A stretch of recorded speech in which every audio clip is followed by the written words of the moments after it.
the flat earth debate. The best part only lasted 2 minutes, but in a nutshell, this is exactly why the flat earth debate exists.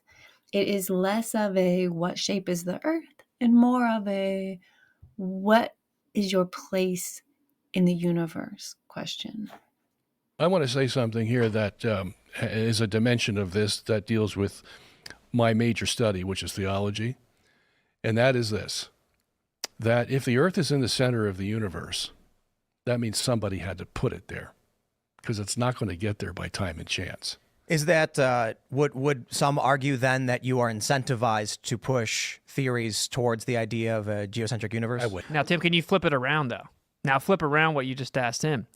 Could it be said that people have a bias against the idea of intelligent design, therefore exclude the possibility of geocentrism? Because that is very clearly what is happening. Stephen Hawking literally says, I can't disprove geocentrism. I reject it on grounds of modesty. Hubble calls it intolerable and horrific.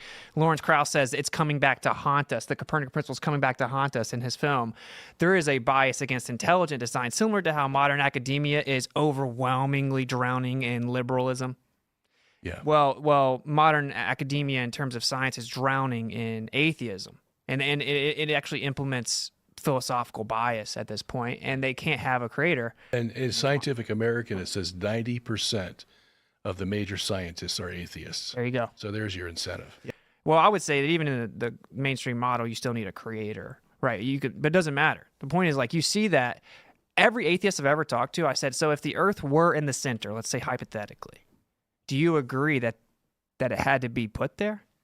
None of them deny that it drastically increases the chances of intelligent design at the least. But like Halton Arp, this is a perfect example of what happens. People call this science.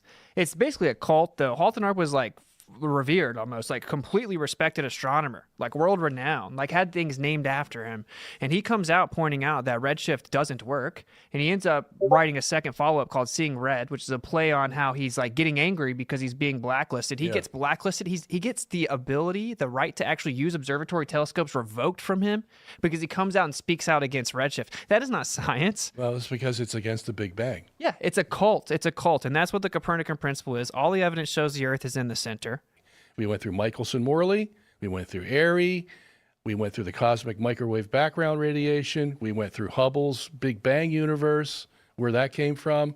That's enough for me to say I don't have a bias, because the evidence supports what I just said, that if the earth is in the center of the universe, that means somebody had to put it there, because it's not going to get there by time and chance.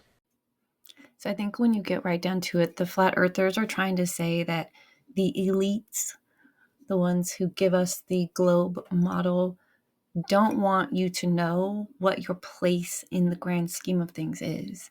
They want you to think you're made from nothing, spinning uncontrollably in the middle of nothing, towards nothing, for nothing, made from nothing, Big Bang, right?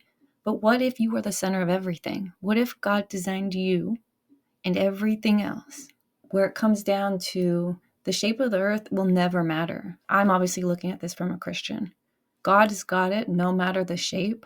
I'm sort of a donut earther in my free time. But the fact is that this is less of a what shape is the earth and more of a do you believe in what God said?